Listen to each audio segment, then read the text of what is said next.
All right, we're live. So today is broker scripting. When we go through this training with owners, the goal is to help them find their broker in any market, to work with very few brokers very, very closely. And we mapped out the straightest line we could from point A to point B, being intro, they have no idea who you are, to they have absolute confidence that you are ready, able, and willing to purchase property. We want to be on the top of their list. Now, a lot of agents, all agents can send you some list or MLS feed, or they have some sort of marketing they can send you. And when you don't do this call quite right, what you typically get offered is, hey, let me put you on a list and you'll be another one of the people on our distribution. The goal here is to get you to the top of anyone's list. Now, as brokers, this training is going to be two parts. We have the, hey, we want to go out and buy real estate and we want to know how to do what we teach other people how to do. So we're going to go over that piece. In addition, you want to listen when you're working with buyers and sellers. You want to be able to hear when it is a professional and when they know what they're doing. This will help you quantify how serious a buyer is by the quality of their questions when they start. So we've mapped out 5 questions that we do in our scripting. I'm going to share them with you and how that relates to you both as a owner and a broker. So the first thing we're going to do is we're going to find a property. I'm going to use an example of we're in a brand new market. You have connections. You are looking for a deal. I'll choose a market like Dallas. You want to talk about a specific listing because you don't want to call on a very, very general topic. That makes people feel like you're wasting their time and it doesn't make a lot of sense. In addition, this is how you find people who represent the type of properties that you want to buy and or represent. You get networked with people who are currently listing that type of property. Turns out they'll probably do it again. They probably have built up a pipeline. So I'm going to share my screen and we'll hop onto a site, Crexy. The main sites that you use for this, and there's a ton of them. You can do it on Zillow, you can do it on LoopNet. For those who don't know, I worked at LoopNet for a while. LoopNet is pay to play. And the bigger the market, the more expensive it is for brokers to advertise. While it's not a bad place to find a broker that's not afraid to put money behind their listing, LoopNet doesn't show everything on the site. If there's enough people paying in that market, they'll shut off all free listings. Crexy will show just about everything, which I prefer because I want to see a larger snapshot of the market. So that's the site I will typically use if we are looking for multifamily 5 units and up. This works for any other asset class as well, though. And you can use the same, if you're doing this with houses, you can do the same thing on Zillow. So I'm going to choose a market that I'm not currently in, but really want to be, Dallas, Texas. And we're going to sort by the types of buildings that we want to buy. In this example, we want to be an owner of multifamily. So I'm going to look at the multifamily listings, though it would be cool to own that Starbucks there. And we're going to look for buildings that fit our desired criteria. And it's not taking me a really long time. These look phenomenal. It's less than $1 million. It's likely in my price range. And I see here an 11-unit apartment complex. So perfect. So I know just from looking at this, a few things. I have the broker's name. If I was logged in, her phone number would be right here. Since it's a recorded call, I won't pull that up on this. She's licensed in multiple states. And this particular listing has been on market for almost exactly 2 years. I mean, this has been out there for a while. So we know there's probably something that's keeping this from selling. So there's probably some story here. We're not going to start with the negative, though. We're going to jump right into the scripting questions. So the first question that we ask, we're calling about the property. What we have to ask is this property currently available? Is the property still available is a really important question. Because one, if you find out it's not, and you started with specific questions on the property, hey, what's the owner's motivation? Or are they willing to get creative on the financing?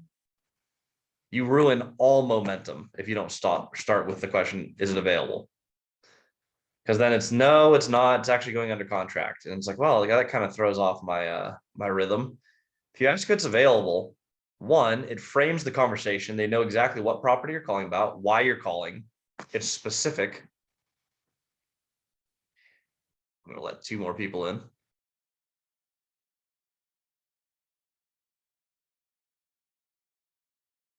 There we go. This is why we have the power to edit. Since we just jumped into question 1, I'm going to restart right at the beginning of that.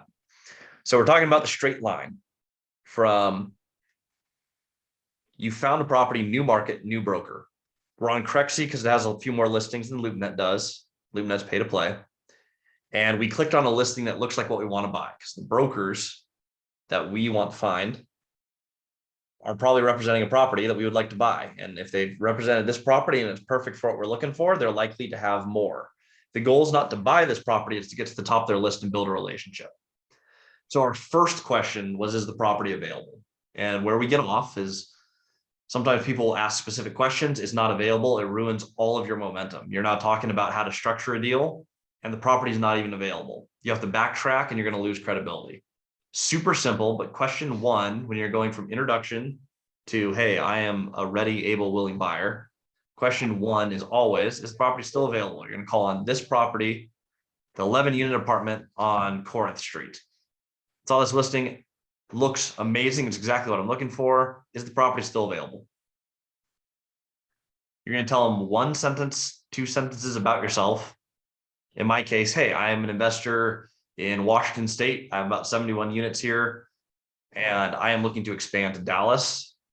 This looks like exactly what I've purchased in the past. That's my story. Yours is going to be unique, but you're just going to give them a little bit. You're going to ask a general question. As we go through the 5 questions, what we want to do, first we dictate why we're calling in question 1. We're going to start very open-ended, and we're going to move them through the sales cycle very efficiently. 1, it's going to make them comfortable. 2, it's going to get them excited about getting into their closing rhythms. And 3, they are going to believe that you're ready to purchase. So first, we're going to ask a general question, the easiest one that we have found, and this is more open to what you're comfortable with. I like to ask a question on location because every broker should be able to tell you about the area and it gets them talking. You want to be in the 80-20 rule. They should start doing 80% of the talking very early on. So in this, if I'm local, I'll probably ask on a neighborhood level, hey, I own on this side of town. What are your thoughts on this neighborhood, surrounding properties? As a broker, they should be able to tell you a story. You're also testing the broker because if they can't do that, they're not the broker for you. You're going to talk to them about the property. If I'm out of market, I might ask about the actual market itself. So this is in Dallas. Hey, I'm from Seattle. I'm familiar with some areas of Dallas. I don't know the specific area well enough. It looks like it's a little outside of town. What can you tell me about the area? But location questions are general. They open conversation. And again, you're letting the broker do what they do, which is start to tell the story of the property and start their sales cycle. The goal there is not really to learn anything, even though it's nice to see what they have to say. You're really just scoping out them and opening a conversation. Question 3. We want to get a little bit more specific as we move on. I'm going to ask another open-ended question, but it's going to be a little bit narrower. After they've told me all the things they've loved about the property, which they will do, I mean, okay, what don't you like about the property? Generally, they're trying to sell you the property. Generally, you're going to hear people say, oh, I mean, everything's just about perfect. We love it. Or I don't know what you mean. What could possibly be wrong with this property? That is a pretty normal response. However, if you push one more time, just as a general rule of thumb with sales, you just rephrase the question. I usually just ask, well, that's fine, but if you had to choose one thing you'd change, what would it be? I have never had someone not answer with something. It's either there's one tenant who's not paying, there's something wrong with the books, the plumbing could be updated, there's something. Again, the goal with this is to keep the conversation flowing. We started super open-ended. Now we're showing interest beyond just, oh, tell me about the area. It's okay. Give me some details. The other thing you're testing here is you want to see if they'll lie to you. If you've done some homework and you already know something about it, that's great. Everyone lies. It's kind of just a rule, especially in this industry. I just want to see if they'll lie that early. And I'm not going to fault them for it. If they'll lie to you, they'll lie for you. But it's just good to benchmark how well they answer that question if they give you something substantial, because there's no such thing as a perfect property. Even if it was built yesterday, there's something wrong with the parking, there's something wrong with the leasing. It's 11 units. There's some problem somewhere, and the broker should know it and be able to communicate it. Again, pulling them through the sales cycle. We get a little bit more technical with question 4. When we are communicating this, the goal is to ask as many questions as we can using as few questions as possible. You want to be efficient. You don't want to be wasting their time. We've gone through general discussion. We've gone through details on the property. Question 4 is really critical. How is the bank going to look at this deal? Another way to ask it is, how is Fannie or Freddie going to look at this? Are they going to want 20, 25, 30% down? The reason we ask this is you're asking multiple questions at once. First, on the psychological part of the sale, you move from details to finance. So you're getting their engines revving on, like, okay, we've talked about the deal. They're not scared off yet. Now we're talking about bankability. These are closing questions. You're initiating the sales cycle for them, creating believability that you know exactly what you're doing and you're capable of closing the property. What you're also asking is there deferred maintenance on this? Because the bank's not going to want to touch it if the roof's falling off, or if half the building burned down last year, or simpler, if there's bad books, which is the other question. You're asking about the bookkeeping, the financing, how the property's run. If it's not bringing in enough money to be bankable, that's going to come up here. If you need a higher down payment, that means there's something else going on where the property is not squeaky clean to the bank. They'll want less down if it's just beautiful maintenance, excellent bookkeeping. So you're asking a lot of questions with a really, really simple question. It's an intelligent question. It is in line with the rest of your conversation, and it gives you the rest of what you need to do to close down the conversation, because now you've talked about the area, the property, the financing of the property, the nitty gritty. Question 5 is simple, but the way you word it is really important. Is there anything else I need to know before making a decision? And the reason you word it that way is it's, again, 2 questions in one. Your whole conversation has been framed on this one property. But if you remember from the beginning, we go into every call with a starting point and an end goal. Our goal was to build a relationship here and get to compete for properties like this with this broker. We've only talked about one property, so their natural response is always going to be one more detail about the property. It's going to be about the area, the maintenance. You might find out, oh, I did forget to mention one of the tenants shot the other tenant. Whatever the problem is, they might bring up one more problem, or they're going to bring up one more selling point of why this is the right deal for you. The wording before I make a decision closes the sales cycle, going all the way through specific point, open-ended question, narrower financing decision.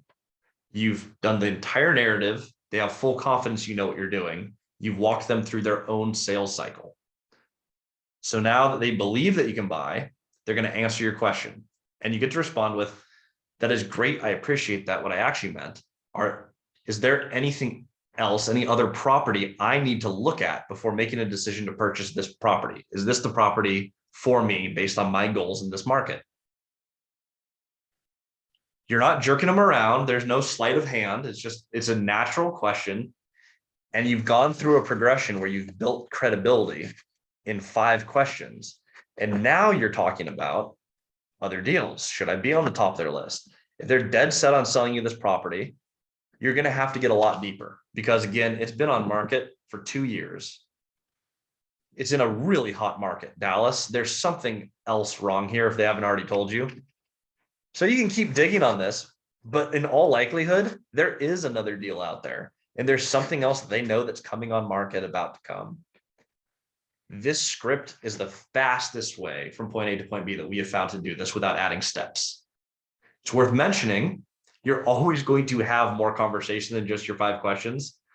We've ran this with other brokers, and they literally just stick exactly to the script, and it's super robotic and it's terrible. Don't do that. Be a human. But use these 5 questions as a benchmark for when you guys start talking and spiraling off. you can loop back to the next point, and you just want to hit these 5 points to keep the conversation moving. Now, if they offer to put you on a list, every single one of us can send someone an MLS feed. We have software, we can automate marketing. Everyone can do it. What you don't want to hear, and it usually means you did something a little wrong, is if they go, well, there's nothing yet, but I can put you on a mailing list. That's like the friend zone. We don't want to be in the friend zone. I want to be your one and only. I want to have 1 or 2 brokers in a given market, and I want them to know I am using them, I am loyal to them, and I want them to be loyal to me. So I always answer with, well, that's great. I'm on a lot of lists because I want them to know that I'm active, and that's not my goal. I'm on a lot of lists, and I appreciate that. I'm ready to play. You show me the right deal, I can make a decision immediately. What does it look like to be the first call? Not everyone will do it, but you only need 1 or 2 brokers in a market to have a really tight relationship. And all of a sudden, all the deals are open to you. And the people who have off-market deals, we ran this script as a test in a call center. Cody and I did this for 3 weeks. We had over 50% response rate from brokers who showed us an off-market deal after this call. It was either from another office, from a friend in a different town, or right next door to the property. But over 50% of people following this script had some other deal to look at that was not available to everyone or just about to come up. You want to compete outside of Crexy and LoopNet. These places are where deals go to die because they didn't sell off market. In a hot market like we have today, multifamily trades off market. It's just what happens. Single family trades with 50 offers right now. That may be a little exaggeration, but not much. I'm seeing things in Seattle go 300 over asking with some degree of consistency, which is just ridiculous. I don't want to compete with those people. I want to be ahead of it. This is a script that works to get you ahead of it. Lastly, as a broker, your clients should have a line of questions somewhat like this. When you are representing your clients, calling another broker, your line of questioning should be like this, because this tells them you are a broker who knows how to play the investment game. You understand the sales cycle. Your client can make a decision. You guys are ready to go. You want to be able to buy real estate if you're going to sell real estate. So I highly recommend everyone uses this to purchase. However, this talk track works when you are calling any broker anywhere representing your client. If you do not know them, the exact same conversation works. Specific property, open-ended question, more specific financing. What else do we need to know before we make a decision? Perfectly follows a sales cycle, will build credibility. When you get really busy, as I know more than half the people on this call are, when you have a large list of clients you're transacting often, Cody and I run across this a lot where we just don't have time to broker for everyone. I want to, but I can't represent everyone. When we have someone who is ready to play, they ask questions like this. If they're asking you to represent, it may be open-ended. So they might not ask, is the property available? But they should have questions about the location, the financing, and you should be able to walk them through a similar talk track and prepare them to look at these things. You should be able to communicate location. You should be able to communicate what is great and what is wrong with the property. You should be able to have an intelligent conversation about how it is going to finance and why. And you should know what other options are available. Now, when you bring a property to them, it should be the right property. I'm not advocating for giving them a ton of options. You should know them well enough to match. This is the deal for you. This is why I think you should do this. That's why Cody and I, when we list a property, it was on market like a day, and most of the stuff we move is off market because we know how to match this deal to the person because we've walked them through these steps and these questions. That being said, anyone you're representing, you should make sure you can intelligently communicate each of these points because this is how you're going to move real estate efficiently. Anyway, that's what I got on broker scripting. I told you guys I'd keep it fast, and that is what today is. We have found this to be extremely effective, and I am in no way saying that we are perfect. And I know of at least I'm just looking through the list. There's at least 3 or 4 people on this call who are far more experienced than we are in brokerage, who can share even more knowledge. This is one tidbit that has been hyper effective. And I share this with absolutely everyone. If we're coaching an owner how to operate, this is the 4th week that we go through. On our RAD training, this is week 4.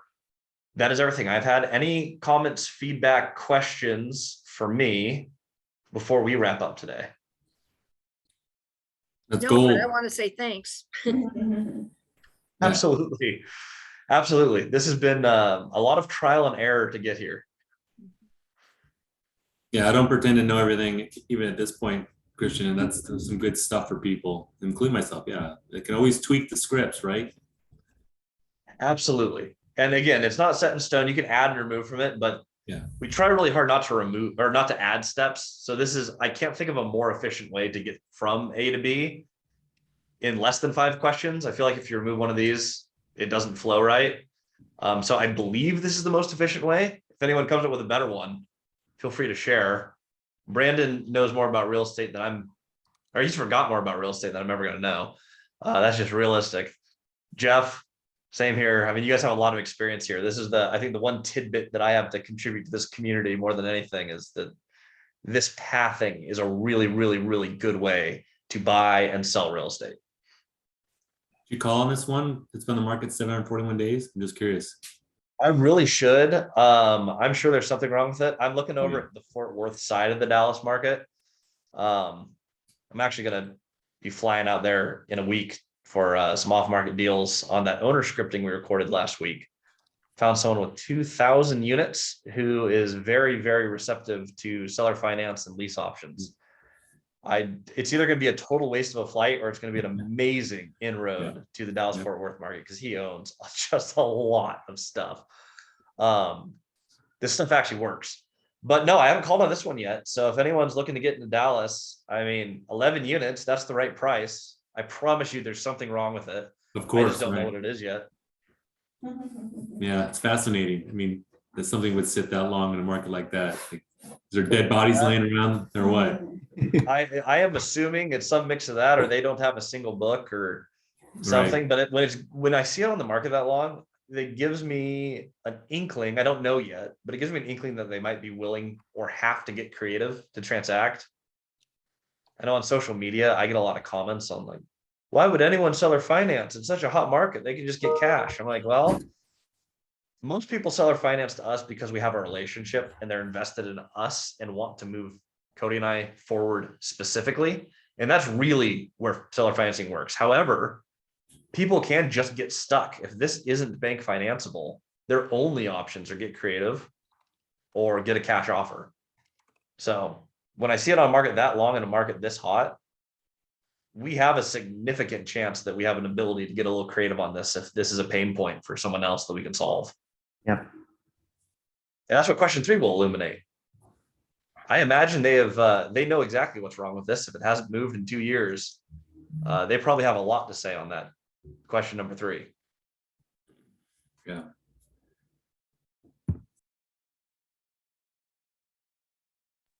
Anything else? Christian. Hey.